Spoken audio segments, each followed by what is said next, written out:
Lucas, capítulo 14.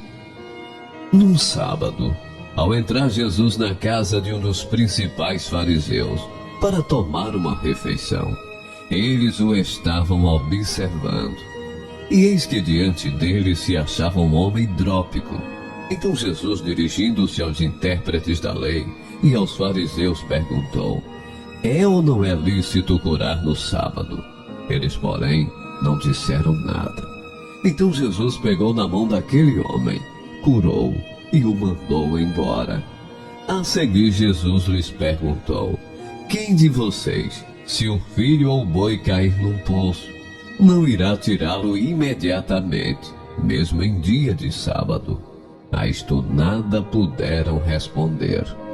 Reparando como os convidados escolhiam os primeiros lugares, Jesus contou-lhes uma parábola. Quando alguém convidá-lo para um casamento, não sente no lugar de honra, pois pode haver um convidado mais importante do que você. Então aquele que convidou os dois dirá a você: dê o lugar a este aqui. Então você irá envergonhado ocupar o último lugar. Pelo contrário, quando alguém convidá-lo, vá sentar no último lugar, para que quando vier aquele que o convidou, diga a você: amigo, venha sentar no lugar melhor. Isso será uma honra para você, diante de todos os demais convidados. Porque todo o que se exalta será humilhado, e o que se humilha será exaltado. Depois Jesus disse ao que o havia convidado: quando você der um jantar ou uma ceia, não convide os seus amigos, nem os seus irmãos, nem os seus parentes, nem os vizinhos ricos, para não acontecer que eles retribuam o convite e você seja recompensado. Pelo contrário, ao dar um banquete, convide os pobres, os aleijados, os coxos e os cegos, e você será bem-aventurado, pelo fato de não terem eles com que recompensá-lo. A sua recompensa você receberá na ressurreição dos justos. Ao ouvir tais palavras, um dos que estavam à mesa com Jesus lhe disse: bem-aventurado aquele que participar do banquete no reino de Deus. Jesus, porém, respondeu: certo homem deu uma grande ceia e convidou muitos. À hora da ceia, enviou o seu servo para avisar aos convidados: venham, porque tudo já está preparado. Mas todos eles, um por um, começaram a apresentar desculpas. O primeiro disse: comprei um campo, preciso ir vê-lo, peço que me desculpe. Outro disse: comprei 5 juntas de bois e vou experimentá-las, peço que me desculpe. E outro disse: casei-me e por isso não posso ir. O servo voltou e contou tudo ao seu senhor. Então, irado, o dono da casa disse ao seu servo: saia depressa para as ruas e becos da cidade e traga para cá os pobres, os aleijados, os cegos e os coxos. Mais tarde o servo lhe disse: patrão, já fiz o que o senhor mandou e ainda há lugar. Então o senhor disse ao servo: saia pelos caminhos e atalhos e obrigue todos a entrar, para que a minha casa fique cheia, porque digo a vocês que nenhum daqueles homens que foram convidados provará a minha ceia. Grandes multidões acompanhavam Jesus, e ele, voltando-se, lhes disse: se alguém vem a mim e não me ama mais do que ama o seu pai, a sua mãe, a sua mulher, os seus filhos, os seus irmãos, as suas irmãs e até a sua própria vida, não pode ser meu discípulo. E quem não tomar a sua cruz e vier após mim, não poderá ser meu discípulo. Pois qual de vocês, pretendendo construir uma torre, não se assenta primeiro para calcular a despesa e verificar se tem os meios para concluir? Para não acontecer que, tendo lançado os alicerces e não podendo terminar a construção, todos os que a virem zombem dele, dizendo: Este homem começou a construir e não pôde acabar. Ou qual é o rei que, indo para combater outro rei, não se assenta primeiro para calcular se com 10.000 homens poderá enfrentar o que vem contra ele com 20.000? Caso contrário, estando outro ainda longe, envia-lhe uma embaixada, pedindo condições de paz. Assim, pois, qualquer um de vocês que não renuncia a tudo o que tem, não pode ser meu discípulo. O sal é certamente bom, mas se o sal se tornar insípido, como lhe restaurar o sabor? Não presta mais nem para a terra, nem para o monte de estrume. Lançam-no fora. Quem tem ouvidos para ouvir, ouça. Lucas, capítulo 16. Jesus disse também aos seus discípulos: certo homem rico tinha um administrador. Um dia, ele recebeu uma denúncia de que esse administrador estava desperdiçando os bens dele. Então, chamando-lhe, disse: que é isto que ouço a seu respeito? Preste contas da sua administração, porque você não pode mais ser o meu administrador. O administrador, então, se pôs a pensar: que farei agora que estou sendo demitido pelo meu patrão? Trabalhar na terra não posso. De mendigar, tenho vergonha.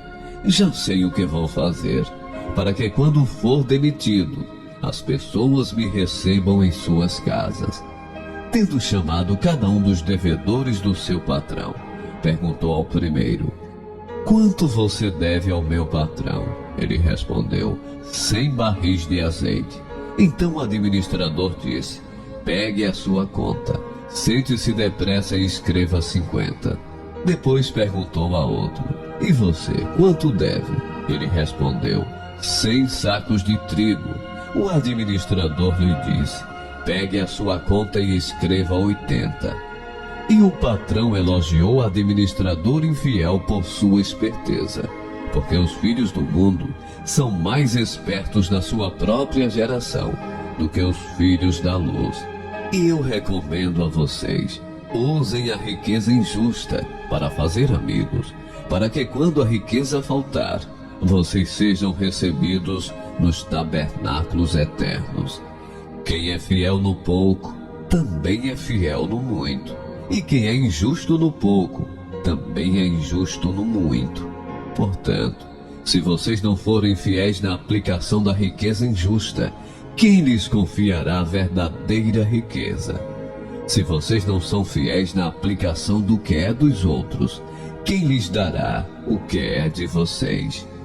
Nem o servo pode servir a 2 senhores, porque irá odiar um e amar o outro, ou irá se dedicar a um e desprezar o outro. Vocês não podem servir a Deus e à riqueza. Os fariseus, que eram avarentos, ouviam tudo isto e zombavam de Jesus. Mas Jesus lhes disse: vocês são os que se justificam diante dos homens, mas Deus conhece o coração de vocês. Pois aquilo que é elevado entre homens é abominação diante de Deus. A lei e os profetas duraram até João.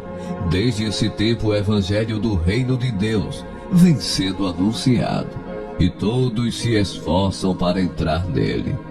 E é mais fácil passar o céu e a terra do que cair um tio sequer da lei. Quem repudiar a sua mulher e casar com outra comete adultério. E aquele que casa com a mulher repudiada pelo marido também comete adultério.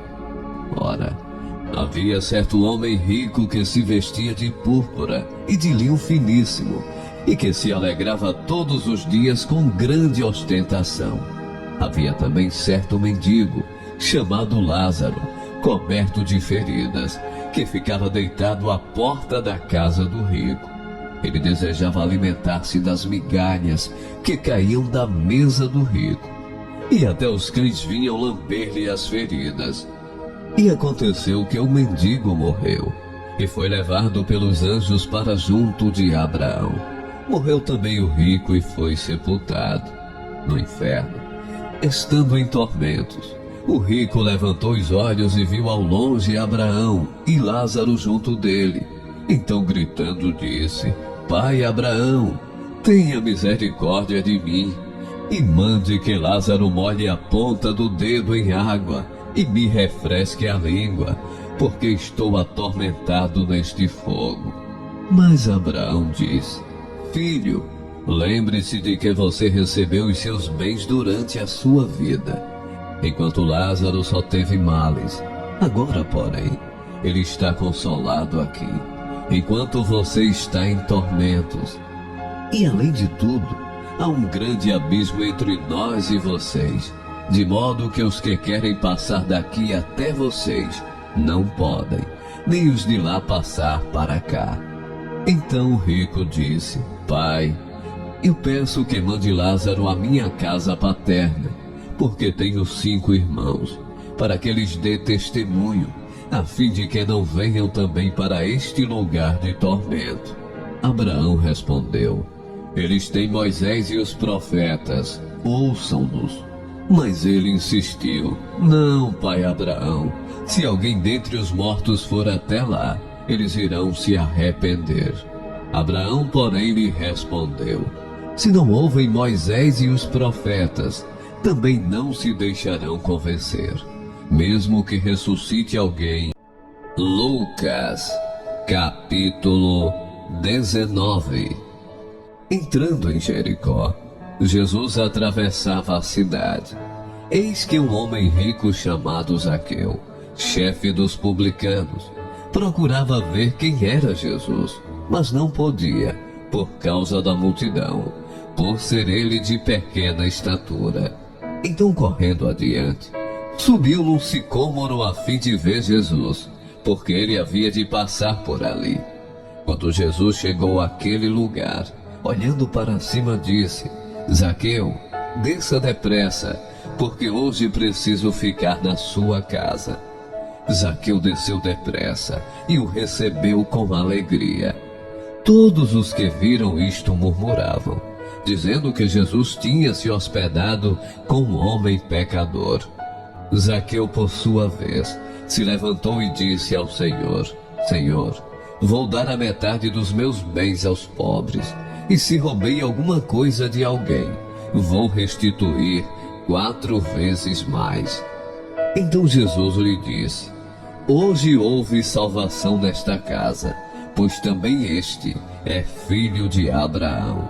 Porque o Filho do Homem veio buscar e salvar o perdido.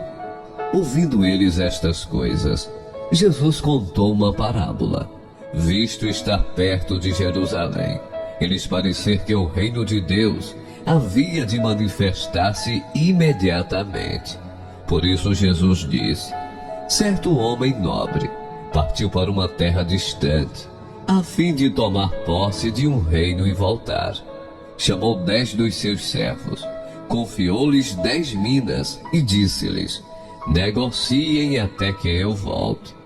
Mas os seus concidadãos o odiavam e enviaram após ele uma embaixada dizendo: Não queremos que este reine sobre nós. Quando ele voltou, depois de ter tomado posse do reino, mandou chamar os servos a quem tinha dado o dinheiro, a fim de saber quanto tinham conseguido ganhar em seus negócios. O primeiro se apresentou e disse: Senhor, a sua mina rendeu 10. O Senhor lhe disse: Muito bem, servo bom, e porque você foi fiel no pouco, terá autoridade sobre 10 cidades. O segundo servo veio e disse: Senhor, a sua mina rendeu 5. A este o Senhor disse: Você terá autoridade sobre 5 cidades. Então veio outro servo dizendo: Senhor, aqui está a sua mina, que eu guardei embrulhada no lenço, porque tive medo do Senhor, que é homem rigoroso. O Senhor retira o que não depositou e colhe o que não semeou. Mas o Senhor respondeu: Servo mau, eu julgarei usando as suas próprias palavras.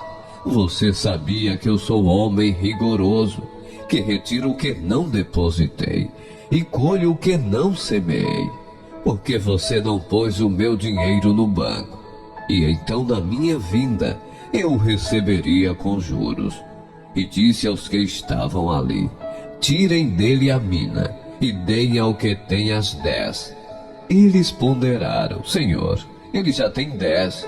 Ao que o Senhor respondeu: pois eu declaro a vocês que a todo o que tem será dado ainda mais, mas ao que não tem, até o que tem lhe será tirado. Mas quanto a esses meus inimigos, que não quiseram que eu reinasse sobre eles, tragam-nos aqui e os matem na minha presença. E depois de dizer isto, Jesus prosseguia a sua viagem para Jerusalém. E aconteceu que, ao aproximar-se de Betfagé e de Betânia, junto ao Monte das Oliveiras, Jesus enviou 2 dos seus discípulos, dizendo-lhes: vão até a aldeia que fica ali adiante, e ao entrar, encontrarão preso um jumentinho, o qual ainda ninguém montou. Desprendam o jumentinho e tragam aqui. Se alguém perguntar: por que o estão desprendendo? Respondam assim: porque o Senhor precisa dele. E indo os que foram mandados, acharam tudo conforme Jesus lhes tinha dito. Quando eles estavam soltando o jumentinho, os donos do animal disseram: por que estão desprendendo o jumentinho? Eles responderam: porque o Senhor precisa dele. Então trouxeram o jumentinho até Jesus, e pondo as suas capas sobre o animal, ajudaram Jesus a montar. À medida que Jesus avançava, as pessoas estendiam as suas capas no caminho. E quando Jesus se aproximava da descida do Monte das Oliveiras, toda a multidão dos discípulos começou, com muita alegria, a louvar a Deus em alta voz, por todos os milagres que tinham visto. Diziam: bendito é o Rei que vem em nome do Senhor, paz no céu e glória nas maiores alturas. Alguns dos fariseus lhe disseram em meio à multidão: mestre, repreenda os seus discípulos. Mas Jesus respondeu: eu afirmo a vocês que se eles se calarem, as próprias pedras clamarão. Quando Jesus ia chegando a Jerusalém, vendo a cidade, chorou por ela, dizendo: ah, se você soubesse, ainda hoje, o que é preciso para conseguir a paz. Mas isto está agora oculto aos seus olhos, pois virão dias em que os seus inimigos cercarão você de trincheiras e apertarão o cerco por todos os lados. E vão arrasar você e matar todos os seus moradores. Não deixarão pedra sobre pedra, porque você não reconheceu o tempo em que Deus veio visitá-la. Depois, entrando no templo, Jesus começou a expulsar os que ali vendiam, dizendo-lhes: está escrito, a minha casa será casa de oração, mas vocês fizeram dela um covil de salteadores. Diariamente, Jesus ensinava no templo. Os principais sacerdotes, os escribas e os maiorais do povo procuravam tirar-lhe a vida, mas não achavam uma forma de fazer isso, porque todo o povo, ao ouvi-lo, era cativado por ele.